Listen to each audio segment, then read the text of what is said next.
On va reprendre les bases de la deuxième partie de saison de l'année dernière. Voilà, la She Believes Cup a été un tournant, un déclic après cette défaite cuisante contre l'Angleterre. On a bien réagi contre les Américaines et très bien réagi contre les Allemandes. On a confirmé ensuite au mois d'avril. On se doit de recommencer comme on a terminé la saison 2017-2018. Vous savez, on va avoir 2 ans de matchs de préparation à domicile quasiment. On a fait un match à l'extérieur contre l'Allemagne fin 2017. Je crois qu'aujourd'hui, on a l'habitude de jouer à la maison. La pression, elle ne doit pas être négative, elle doit être au contraire très positive. Et on doit compter sur le public pour faire la 12e femme sur le terrain. Donc je ne pense pas qu'on aura ce problème-là.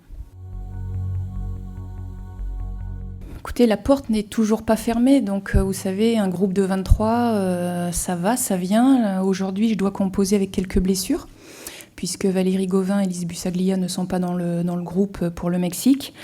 Donc ça me permet aujourd'hui d'essayer, entre autres, Clara Matteo et Kenza Dali, qui ont fait une bonne préparation avec leurs clubs respectifs, et que j'ai suivi déjà la saison passée. Donc voilà, c'est une première liste. Ça ne veut pas dire que ces joueuses-là resteront avec nous, mais en tout cas, c'est tout le mal que je leur souhaite. Après, il faudra faire un choix au moment venu, et là, après, leurs performances parleront pour elles, et puis tout va dépendre également de comment elles vont se comporter dans le groupe. Aujourd'hui, au vu de ses performances, ça paraît logique qu'elle ne soit pas dans la liste, mais de toute façon, c'était prévu avec son entraîneur, puisqu'on avait décidé à l'issue de la Coupe du Monde de la laisser se reposer. Ça, c'était déjà une première chose. Après, c'est vrai qu'elle est passée complètement à côté de son sujet de cette Coupe du Monde, mais Marie-Antoinette a déjà prouvé par le passé, que ce soit avec les U19 ou avec son club, qu'elle avait du talent. Maintenant, avoir du talent, c'est une chose. Le mettre au service du collectif, c'en est une autre. Donc, je pense qu'il faut qu'elle se repose un peu, qu'elle retrouve ses marques dans son club. Et puis, si les performances suivent avec le PSG, il n'y a aucune raison qu'elle ne fasse pas partie à un moment donné de ces 23. Je l'ai redit tout à l'heure, la porte n'est fermée pour personne.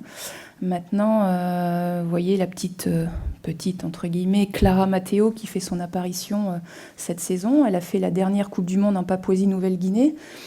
Bon, il lui a fallu 1 an pour intégrer Léa. Donc, on peut penser que pour ces jeunes U20, qui pour la plupart sont même encore plus jeunes que ça, parce qu'il y a certaines U19 même dans ce groupe, qu'il leur faudra peut-être un peu de temps. Après, je vous dis, tout va dépendre également de ce qu'elles vont faire dans leur club respectif en première division cette année.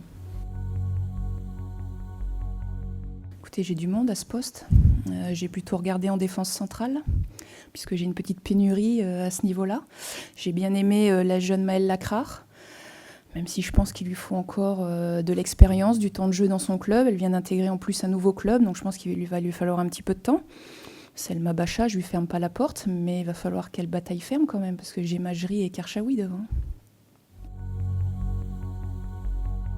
Je pense qu'il faut surtout se servir des erreurs du passé, que nous, on a commises, et surtout se servir du positif que nous ont montré les garçons en Russie dernièrement. Il y a un mot qui revient souvent, c'est l'état d'esprit. Alors on le sait depuis un moment, quand on est entraîneur, même quand on a été joueuse, en tout cas pour ma part, on sait très bien qu'on ne va pas loin dans une compétition s'il n'y a pas un état d'esprit, s'il n'y a pas un groupe qui travaille ensemble, qui a envie de faire des efforts les unes pour les autres, on ne pourra pas y arriver. Maintenant, il y a le dire et il y a le faire. On est prévenus, les garçons nous ont montré la bonne voie, tout ne sera pas à copier parce qu'on a nos caractéristiques, on a nos spécificités, on a aussi nos tempéraments, mais je pense qu'il y a des choses intéressantes à regarder et éventuellement non pas à copier, mais à mettre en place. Moi, je pars du principe que déjà, si on ne prend pas de but, on ne perd pas. Donc pour moi, l'animation défensive du bloc équipe est un gros chantier. On a des bases solides. Maintenant, il y a encore des petites choses à peaufiner. L'animation offensive, c'est sûr que si on augmentait le ratio occasion de but marqué, je serais ravie. Donc on va travailler là-dessus aussi. Et on va également travailler les 2 transitions, à la perte et à la récupération. Ça, c'est un de mes dadas. J'y crois beaucoup. Et je pense que si on gagne un temps d'avance par rapport à l'adversaire, on aura un temps d'avance sur le terrain. En termes de jeu, oui, on va essayer d'autres choses, bien évidemment. Il va falloir qu'on se mette un peu en difficulté, notamment de par les adversaires que l'on va rencontrer, puisqu'on va essayer de panacher un petit peu les continents.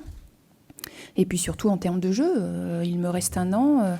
L'objectif, c'est pas de gagner tous les matchs de préparation cette saison, mais c'est d'être prête le 7 juin. Donc il y aura quelques essais, effectivement, de système, mais d'animation surtout, plus que de système. J'ai trouvé que le mercato était intéressant. J'ai trouvé que le brassage avait été intéressant et surtout, il va permettre, je pense, d'avoir un petit peu plus d'homogénéité au niveau du championnat.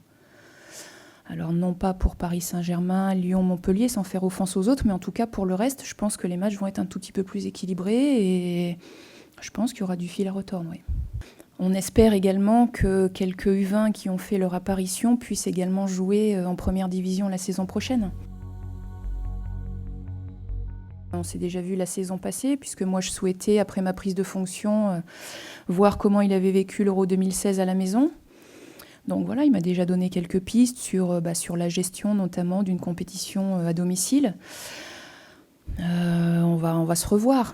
Après, il a son emploi du temps, j'ai le mien, mais on trouvera bien un moment à la fédération pour se croiser, pour discuter. De toute façon, on est quand même assez libre entre nos rassemblements respectifs pour pouvoir se rencontrer, donc c'est sûr, ça va se faire.